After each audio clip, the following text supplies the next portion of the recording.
ఒకప్పుడు ఓ చిన్న చిట్టెలుక ఉండేది. అది ఎప్పుడూ తిండికోసం వెతుకుతూ తిరుగుతుండేది.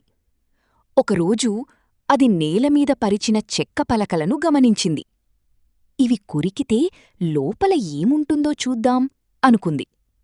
అలా చెక్క పలకలను కొరికుతూ కొరికుతూ ఒక చిన్న కన్నం చేసింది. ఆ కన్నంగుండా లోపలికి దూరి చూసేసరికి అక్కడ బోలెడు తిండి కనిపించింది.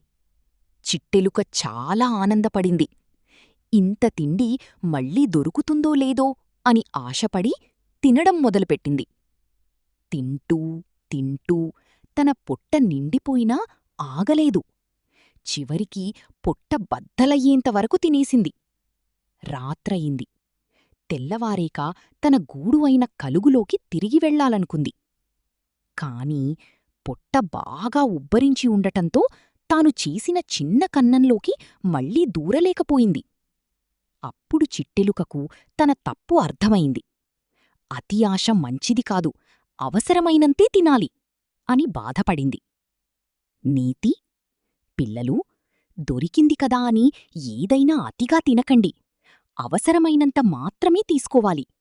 అతి ఆశ ఎప్పుడూ కష్టాలకే దారితీస్తుంది.